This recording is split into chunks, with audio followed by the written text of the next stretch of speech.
Okay folks, it's me again. I'm back with more wine. Yesterday beer and cider, but today vino. Retriever incoming. Come on then boy, up you get. Good boy. Stay there. Good boy Dagwood.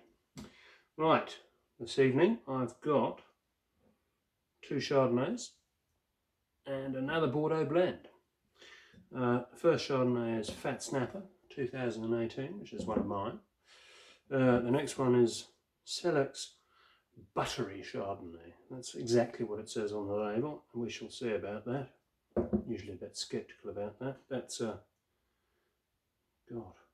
can't see the vintage on that. That's a 19, so I'll be impressed to see what that's like. And here we have Parateur Scarlet, which is Merlot, Cabernet Franc, Cabernet Sauvignon and Malbec from 2016. So that should be pretty good. Anyway, Fat Snapper. Let's get into this. This is grown by me down in Central Hawke's Bay. It's what's commonly known as an unoaked Chardonnay. So a bit more fruit-driven, crisper acidity, all that sort of thing. It's Chardonnay for people who don't like Chardonnay. I've sold plenty to people who think they don't like Chardonnay and realise that they do suddenly. So it's a pretty classic Chardonnay colour. I know the lighting's not ideal, but it's evening time now. I missed my morning slot. Just get my nose in there.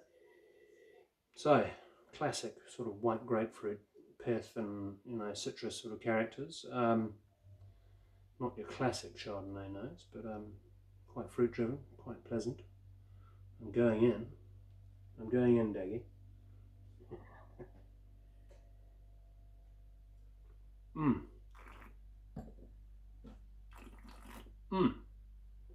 So that's actually got quite a lot of palate weight, which is quite surprising considering it's completely unoaked. But what I did there was a lot of lees stirring. So once you've done fermentation, the lees from all the yeast and that sort of thing settle on the bottom of the tank. It is a tank in this case, not a barrel. And then what you do is you put a centre in and you bubble it all up with nitrogen, which spreads the lees all through the wine, and that actually fattens out the mid palate. It's called sur lie. Friends in Muscadet like doing that quite a bit, but it's works really well. And yeah, this wine's benefited from it, I can tell you. Anyway, I'm gonna crack it down, as they say.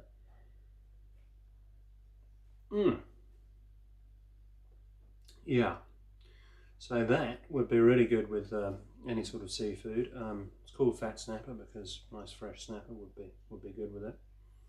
We quite often, when we're down at Prongahow and we get mussels off the rocks there, we quite often have it with the mule, as it were, and it's a pretty good match. But yeah, shellfish, or straight white flaky fish, you know, not oily fish, but flaky fish. Perfect.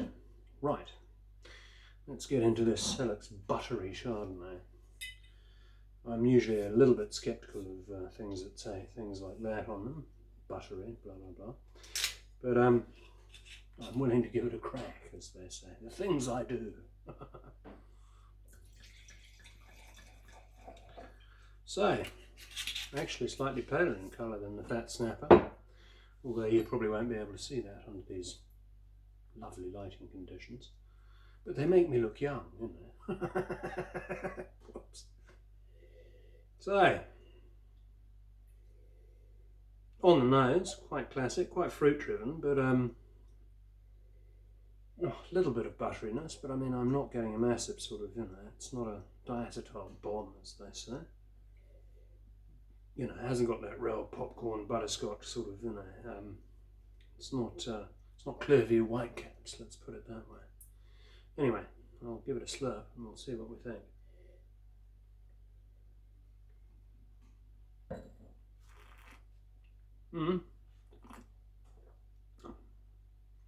Okay, so quite soft. It's definitely had some oak. Not a lot of new oak by the taste of things, but probably quite a lot of seasoned oak.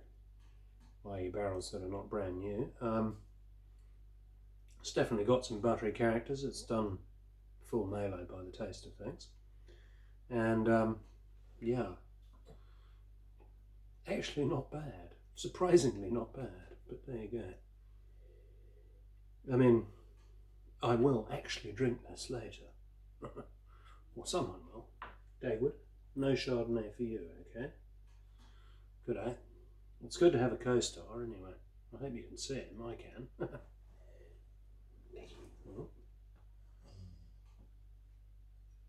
Hmm. Yeah. No, I could definitely drink that one. So, I suppose we better get on to the Parateur.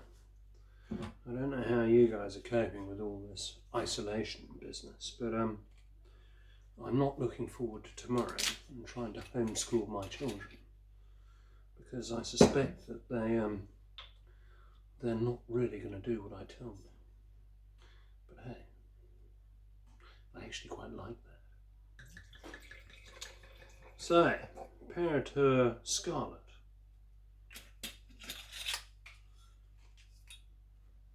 2016, and as I said, it's a classic sort of Bordeaux blend in that it is Merlot, Cab Franc, Cabernet Sauvignon and Malbec.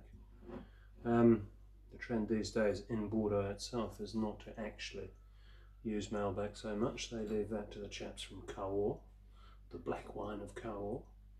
I think they would rather use Petit Verdot, which is again a very highly coloured and highly tannic sort of grape variety, like Malbec, but probably doesn't have quite the same fruit impact as a Malbec would. So you're pure... Hello boy, yes. Dagwood likes Bordeaux blends. They go with the meat that he likes to eat, don't they? Yeah. Anyway, looking at it, classic colour, you know, what you'd expect of a Bordeaux blend. Quite a lot of richness on the nose. Definitely got a bit of that violet character coming through from the Malbec, even though it's the smallest component. I'd say the main sort of character there is the sort of the black plum of the Merlot, quite plush, quite nice, and with a little tweak of spiciness from the Cab Franc, and yeah, and a bit of cassis from the Cabernet Sauvignon, and then that violet sort of lift from the Malbec at the on the back of the nose. Anyway, I'm going in, as they say.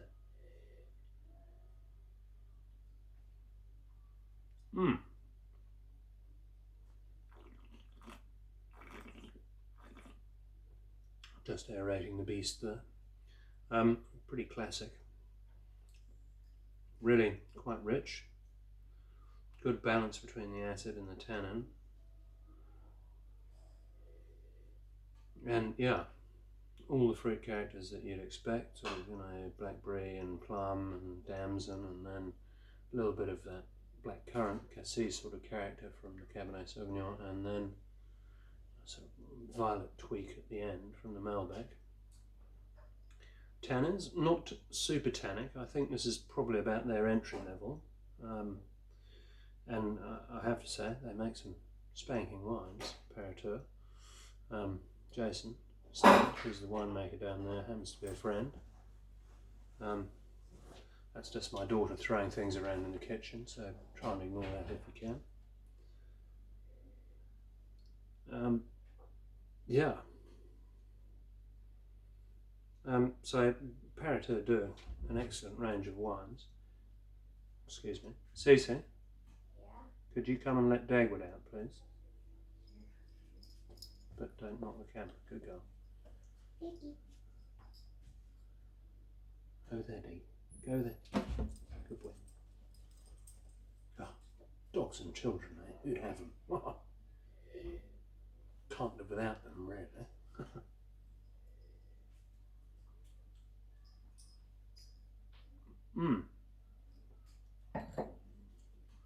So there we go. That's our 3 wines for the day. I don't know. I'm feeling like I should probably tell you a story or something. You know, you ready for a story?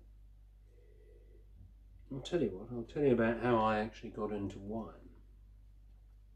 when I was very young, about 8 years old, my parents, we lived in the Isle of Wight, and my parents used to have a dinner party pretty much every Friday night. It was either for friends or clients, depending on what was going on. My old man was an aircraft designer, and the old man, being the generous sort that he was, there would always be a couple of bottles left over at the end of the night, which he'd sort of push the cork back into and put beside the Arga in the kitchen. Anyway, on Saturday morning, my job was to come down and help Dad cook the full English, as it were, you know, sausage, egg, bacon, tomatoes, fried bread. The old man had a thing for some fried spam, which I think was something he got from the war, but I'm not sure. Anyway, quite delicious, actually, you should try it. And is what he would do. There would always be these 2 bottles beside the Arga, or 3 bottles beside the Arga with the cork pushed back in, and he'd always pour himself a glass of what he called the breakfast claret, hence what this whole thing's sort of where it stems from. And he'd quite often pour me a small sort of beaker full and pass it to me and ask me what I thought. And of course, at first, being 8 years old and wine's not sweet, I didn't take to it, especially tannins and that sort of thing. Generally at 7 o'clock in the morning is not ideal, but you know, I struggled through it because Dad seemed to want me to sort of try it. So anyway, by the end of about 6 months, I could tell the difference between a claret and a burgundy. And then, you know, after about a year, I could tell the difference between left bank and right bank Bordeaux, you know, and then after probably about 2 years, I was able to sort of zero in on particular vineyard areas, and you know, the same for Burgundy. Burgundy's a little bit trickier because Pinot Noir is a little bit sort of, well, harder to identify anyway.